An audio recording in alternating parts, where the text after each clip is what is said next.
I'm good. How about you? Good. Busy. What, is everybody having a test tomorrow? We are nah.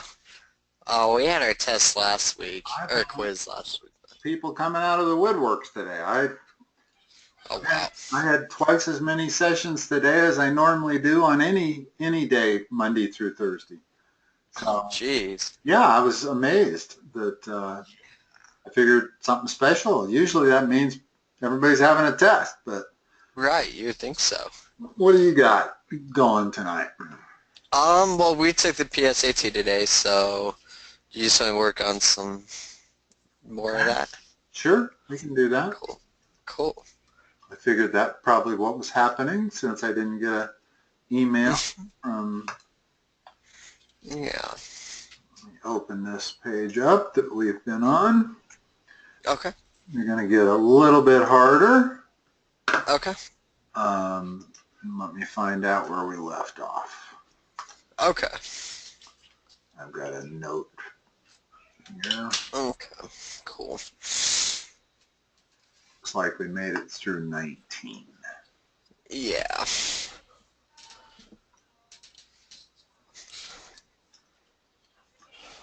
All right. So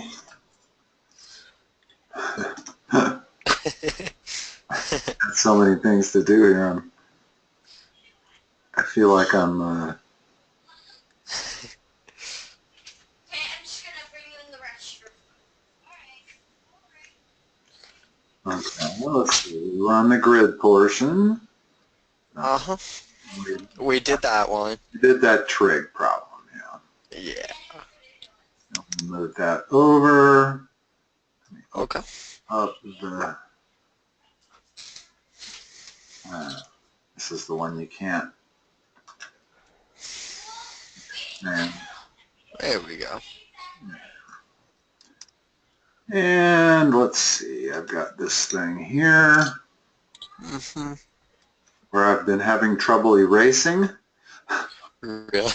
I tried a new program today, the Bamboo program that came with my drawing tablet, Oh yeah. and it has its own problems, but it'll let you erase.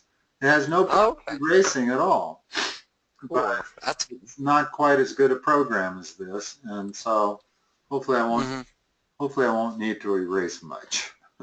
for sure.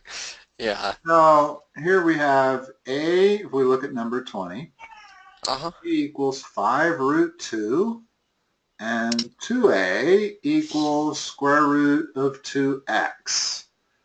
So how do we solve for x? What do we so would it be 2 times 5 root 2 is equal to root x? Well, not quite. You're on the right track. Okay. Substitute what A is. What do you get on the left side of the equation when I substitute? 10 root 2. Right side of the equation, still the same. Uh-huh. Now how do I get x all by itself?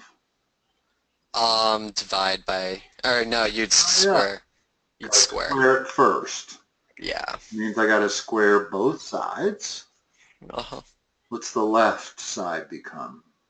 So that becomes um Square both numbers, multiply them by themselves. so root 2 times root 2 is root 4, which is 2. So it'd be 20 is equal to 2x. Hold on, what's 10 squared? 100. Oh yeah, you have to square it. Yeah. So the So left side becomes what? 100 root 2, 100 times 2. 100 times 2. So 200. You're squaring Yeah. both of these terms. You're squaring Okay. that one and Yeah. you're squaring that one. Anytime you square a radical of something, it's equal to whatever's in the radical. Okay. So you don't need to go to root 4. Mm-hmm. You just need to know that root 2 squared is 2. Root Okay. 3 squared is 3. Root 3, 7 yeah. squared is 7. Mm-hmm. Okay, all of those things. So don't do more. Don't do more than you have to. What could possibly be wrong with their software where this is going on? and it's not in my drawing tablet. Because, Really? yeah, if I pull up my other drawing program, my eraser works just fine. So it's not in my cursor, it's not in the drawing tablet. It can't be. Otherwise, it wouldn't work perfect on the other one. Right. All right. So anyway, the left side becomes 100 times 2. Uh-huh. So Right 200 side, is equal to 2x. 2x, yes. Cool. Now what's x equal to? And then x will be equal to, I just had a brain fart, 100. All right. Yeah. So that problem ends up being relatively easy. Yeah, Actually, definitely. all of these problems where you have to grid your answer in are going to be relatively easy. Mm-hmm. And I feel like the ones we did today for the PSAT were really hard. were they? Like, yeah, they weren't like anything that I've been studying for. Well, part of that is that we've only been through 19 problems. Right. And And I'm already, the tough ones are the higher number ones, for sure. yeah. So we've been talking about the easy problems, not the harder or even the medium ones. Right. But that's okay. Before you actually take your SAT, we will get through one full test. Okay, cool. So you'll get a chance to try some of these harder ones also. Okay. Let's start with number 2. Hold on. Okay. Hold on. What happened to 1? Oh, that must be a 1. I'm just not seeing it. Yeah. That is a 1. Okay. Cool. Now, read 1.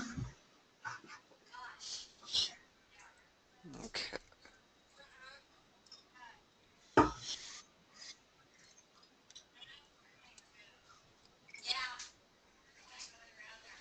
I think we did this one. Number 1. Gosh, I've done it with so many students that I don't remember whether we did it or not. Yeah, I think we did do this Let's one. do it again. Sure. This would be between, let's see here, 70 and 90 minutes. Well, 70 Right. to 90 is from there to there, if you can see my cursor. Yeah. It's not increasing and decreasing in that interval. No, so it has to be Well, between, let's look at each interval they give us. okay. 0 to 30. Uh-huh. It's increasing, That but then it's obviously doesn't flat. work yet. Okay, Oh. next one, 40 to 60. What's it doing between 40 and 60? Between 40 and 50 it's increasing, then Okay, 50 and 60 decreasing, so that's the answer. that's the answer. In other words, on which interval is it strictly increasing, then strictly decreasing? What the strictly means there is that it can't be flat. It's got to Right. be increasing and then totally decreasing. So Uh-huh. that can't be the answer, No. and this can't be the answer, because there's no interval at all on either of those two curves where it's increasing and then strictly decreasing. Mm-hmm. Okay. Cool. Number 2. Okay.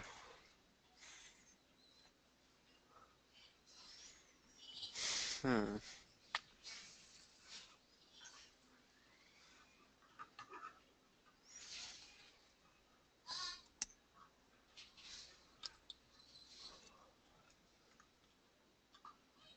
Notice the second part. Uh-huh. Y is equal to 24 when x is equal to 6. What does that allow you to figure out? Allows you to substitute in y and x. So y is And equal solve to, for what? and solve for k. Okay, let's do it. Okay.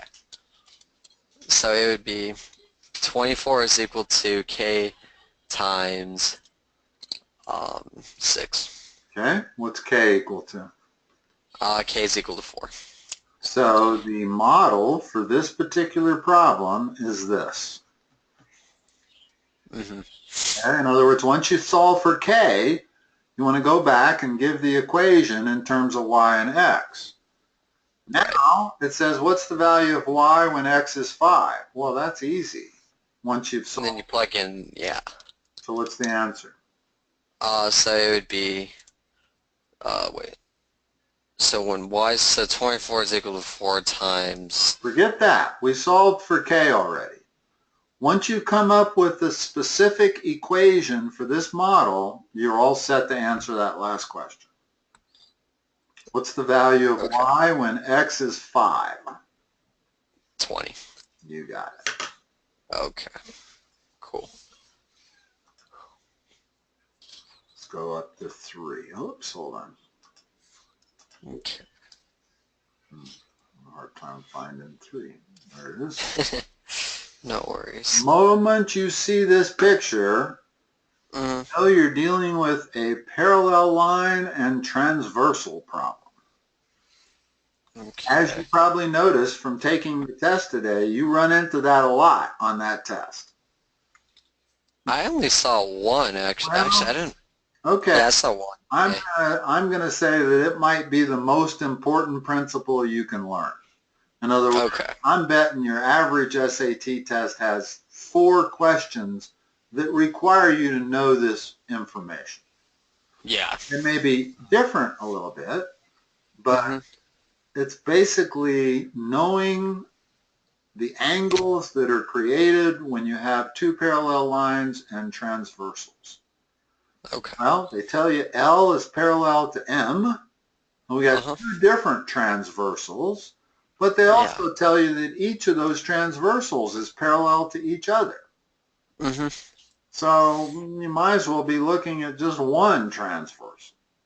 Yeah. What's the relationship between angle 1 and angle 2? Aren't they, what's it called? Oh,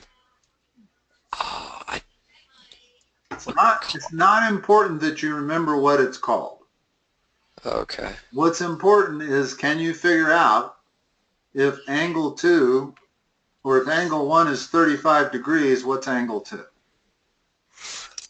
Then you just subtract that from 180, Exactly. which is 145. Exactly. Mm-hmm. The fact that it's So called, that's it. Okay. they're supplementary, but you don't need to know that. You just need to know No. that when you have parallel lines and a transversal, you only create 2 angles. You create an acute angle and an obtuse angle, and they are Mm-hmm. supplementary. They have to add to 180. Right. This is the easiest of problems. Yeah, definitely.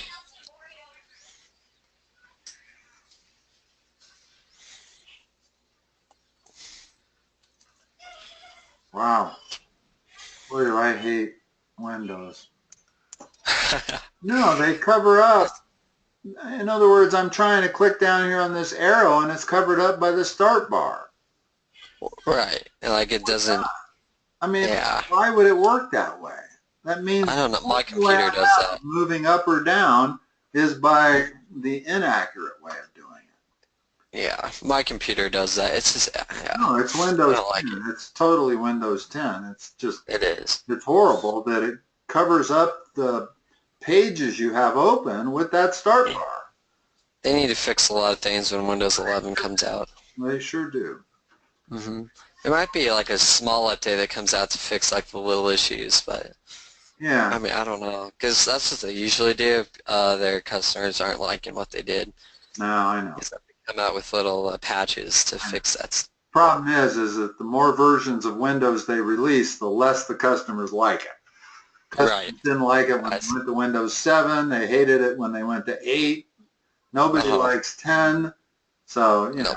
it's hard to imagine 11's going to fix much. Right. The only thing they've done is they've made the operating system take up less RAM Yeah. so that it reboots a little faster. Right. You can put more stuff, more programs on there because I still think it's pretty slow when they reboot it. not Like, have you noticed as that? Like, slow as Windows Vista used to be. Trust me, it was that it pretty took me, slow. It took me 7 minutes. Whenever I had to reboot, in other words, whenever my computer froze and I was on a GoToMeeting session, Uh-huh. my only solution was to reboot my system. It was Right. always 7 to 10 minutes before I could get back into the session. Was it really? With Windows 10, Uh-huh. 2 minutes at most. Yeah. Oh, that's good. So, Yeah, that's a big difference there. well, it is actually for me. If I have to reboot in the middle of a tutoring session, that's pretty valuable. Yeah, for sure. But at the cost of making the operating system do a lot less. Uh-huh. So in number 4, give me an equation or an inequality that fits their words. Okay. What does is mean? The sum? No, it means equal. Or, oh, yeah. Yeah, so, When you see a word problem with is, it means equal. If you see so of, you, if you see of, if I say 40% of some number, that means multiplication. The of does. okay. If I say 40% of some number is 16, the is the equal sign. Okay. So tell me how to write this equation. So you do 16 plus 4x is equal to 28. Yeah, 10 more than 14 is 28. Mm-hmm. Now they want to know what the value of 8x is. Mm-hmm. What's the next step? What's the value of 8x? So you do, um, I don't care if you do it the easy way or the hard way. Either way. okay. Next So, step in solving this equation. If we can solve for x, then we can easily figure out what 8x is, right? right. Okay, so let's solve for x. Okay, so 20 minus 16, which is, what is that? 12. 12, yeah. So before so x is equal to 3. What's 8x? And 8 times 3 is 24. Now there's one shortcut you could take. Mm-hmm. That's once you've solved for 4x, 8x has to be twice that. So you can True. immediately Yeah. know that if 4x equals 12, 8x has to be 24. In other words, you So x, don't actually have to solve for x. They give cool. a shortcut to the people who see that. Mm-hmm. That's what the SAT is all about, is seeing your shortcuts. Yeah. In other words, you don't want to have to do every single problem the hard way. Okay. We just did that one the hardest way possible by having to solve all the way for x. Yeah.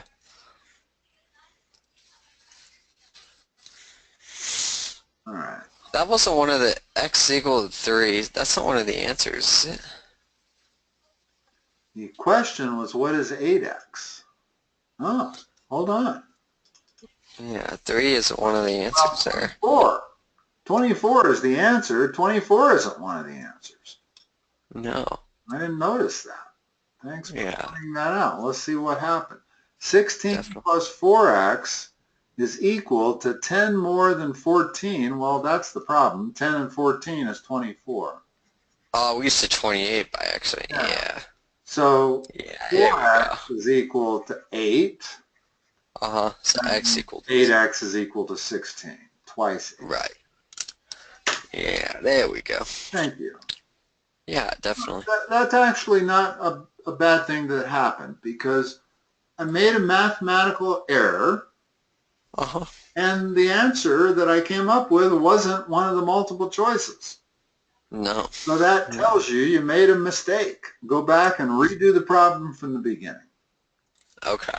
And that's a help. It is, yeah. If this was a grid problem, I would have answered 24 and I'd have been wrong. Right. Yeah. But the fact that it's multiple choice gives you a second chance, as long as they don't put 24 on there as an answer. Right. And that's a key thing to realize. Mm-hmm.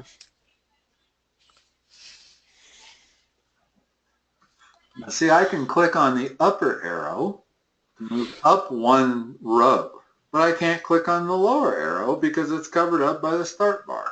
That's stupid. It is. Is there a way to hide the?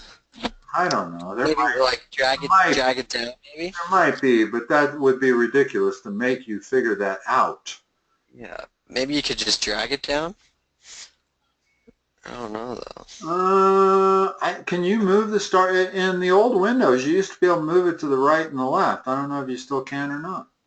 Yeah, I'm not If I sure. drag it, no, I cannot drag it to the right. Yeah, I can't either on mine. No, I don't think I can make that start bar disappear. And it has all kinds of bad stuff on it. If my cursor is over that, it comes up and blocks my writing. Right, it's like, come on. It's terrible. I mean, Yeah. there's no excuse for it, really. Uh-uh. All right, number 5. Okay. This one will be D. Good, Cool. good. C shows a strong positive association. Yeah. Then A is scattered, like it's not Scattered. strong, it's more spread out. B is, B is, it could be positive and negative.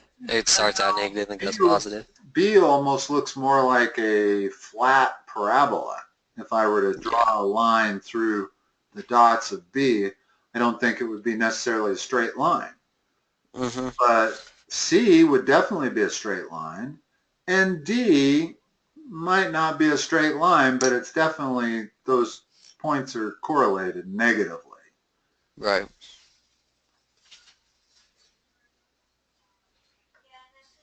All right, that was 5.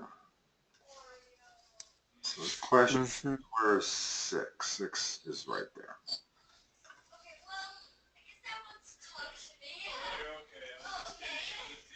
All right, number 6.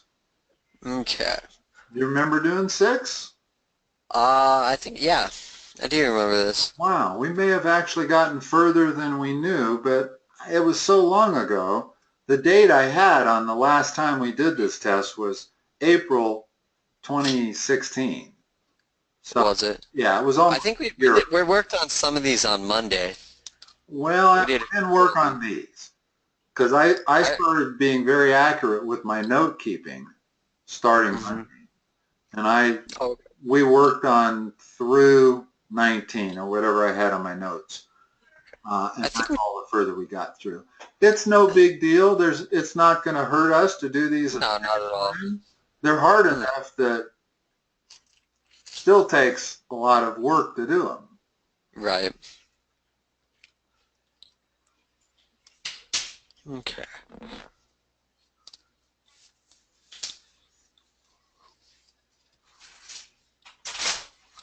Okay, so that'd be 20 decagrams. So 20 times 10 would be, or 1 gram is equal to 1,000 milligrams.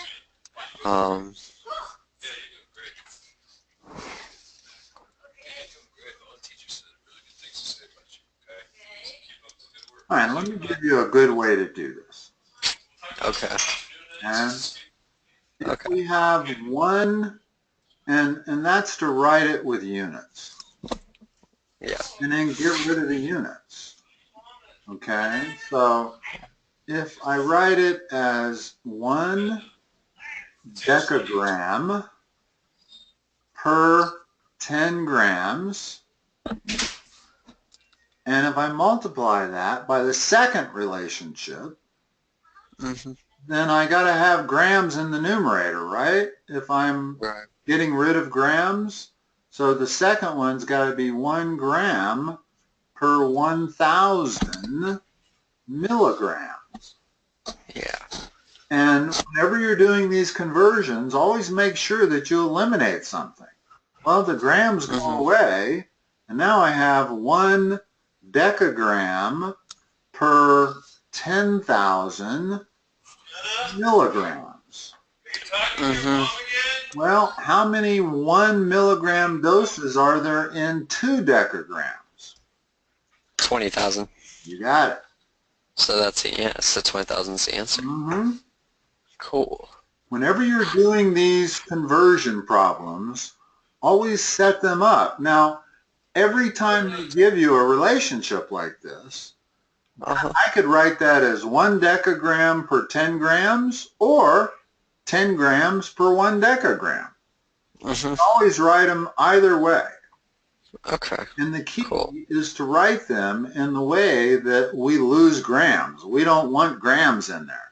We want to Right. know how many milligrams are in 1 decagram. And Okay. by losing the grams, we end up with this when we do the multiplication. Well, if Mm-hmm. you know it's 1 decagram per 10,000 milligrams, then you know it's 2 decagrams per 20,000 milligrams. Right. Okay.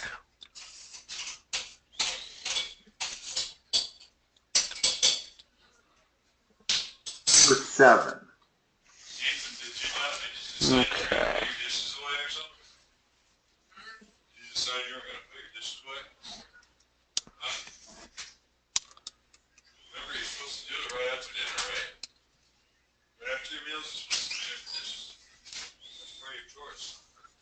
Oh, okay.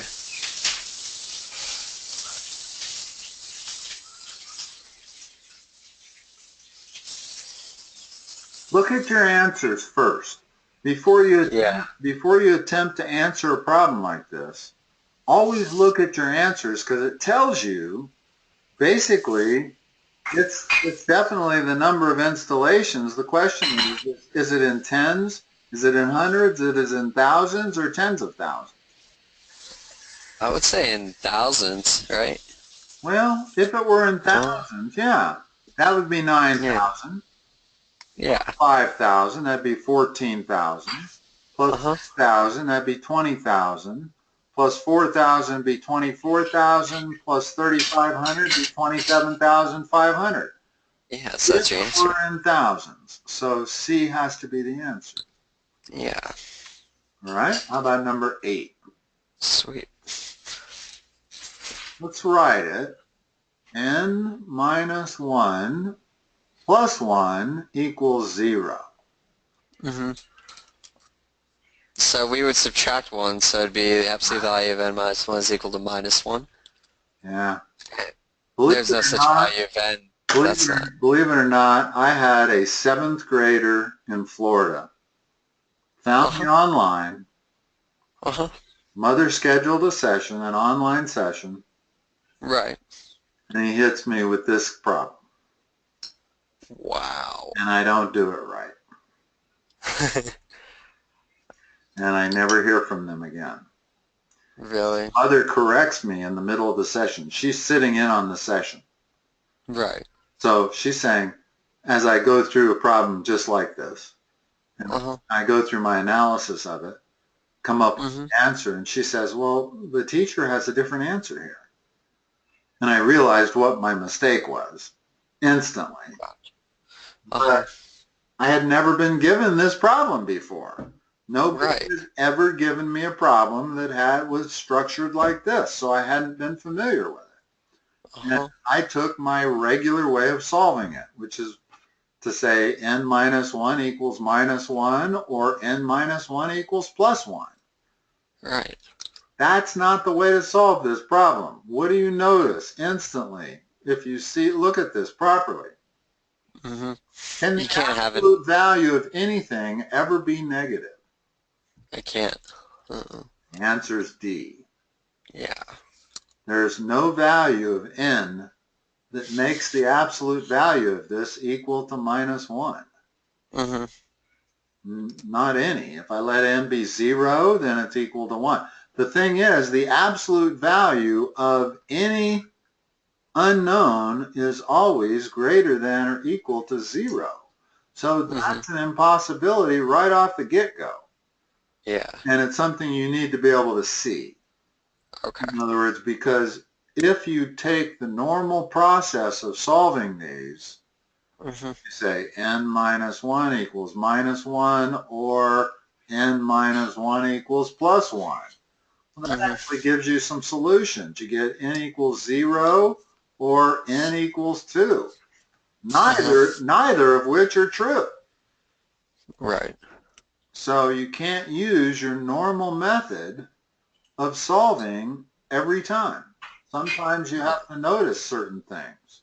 And that is Okay. that when you take the absolute value of anything, it doesn't matter how complicated what you have inside the absolute value bars are, it's Uh-huh. got to be a positive number or zero at best. It can never be negative. Okay. Okay? Cool. So, all right, we'll stop there. And I'll Okay. make a note that we've gone through 8 of the calculator portion. Or was this Sounds. non-cal? Yeah, this was the calculator portion. Yeah. All right. Awesome. Dylan, talk to you next Monday. Sounds good. Thanks for scouting. Bye-bye. All right. Bye-bye.